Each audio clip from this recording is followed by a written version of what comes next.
The White House on Friday declined to condemn comments made by a special assistant to President Donald Trump dismissing Senator John McCain's opinion during a closed-door meeting because, she said, he's dying anyway.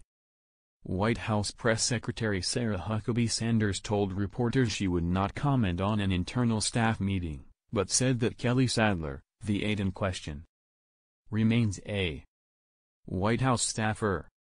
"I'm not going to validate a leak out of an internal staff meeting one way or the other," she said. Ms. Sadler was discussing McCain's opposition to Trump's pick for CIA Director, Gina Haspel, at a communications staff meeting on Thursday when she said that it doesn't matter because he's dying anyway, two people in the room confirmed to the Associated Press. The people, who were not authorized to discuss internal deliberations and spoke to AP on condition of anonymity, described feeling shocked and stunned by the remark. The comment was first reported by the Hill newspaper. The White House had released a more supportive statement Thursday evening that said, "We respect Senator McCain's service to our nation and he and his family are in our prayers during this difficult time."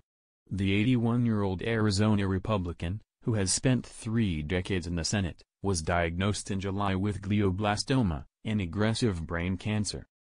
He left Washington in December and underwent surgery last month for an infection. Ms. Sadler is a special assistant to the president.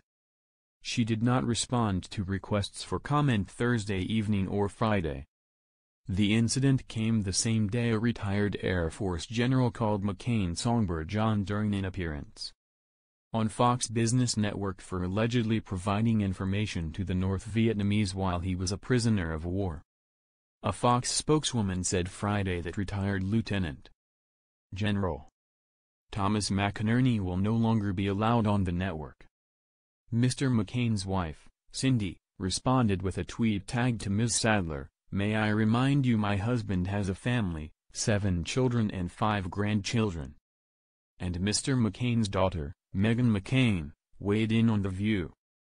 Addressing the statements from both Mr. McInerney and Ms. Sadler, she said, "I don't understand the kind of environment you're working in where that would be acceptable and you can come to work the next day and still have a job. My father's legacy is going to be talked about for hundreds and hundreds of years," she added. "These people? Nothing burgers." Mr. McCain, a Navy pilot who was beaten in captivity during the Vietnam War, has urged his fellow senators to reject Ms. Haspel. He said Wednesday that he believes she's a patriot who loves the country but her refusal to acknowledge torture's immorality is disqualifying. Ms. Haspel faced grilling Wednesday by the Senate Intelligence Committee about her role overseeing some CIA operations after the September 11 attacks. She told senators that she doesn't believe torture works as an interrogation technique. As for the president, he and Mr. McCain have had a troubled relationship. As a GOP presidential candidate in 2015, Mr. Trump said Mr. McCain was not a war hero because he was captured in Vietnam, adding, "I like people who weren't captured."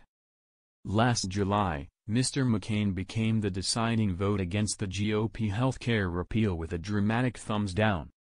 Mr. Trump later told the Conservative Political Action Conference that except for one senator who came into a room at 3 o'clock in the morning and went like that, Mr. Trump gave a thumbs down, we would have had health care reform, too. The crowd booed, and Mr. Trump added, "I won't use his name."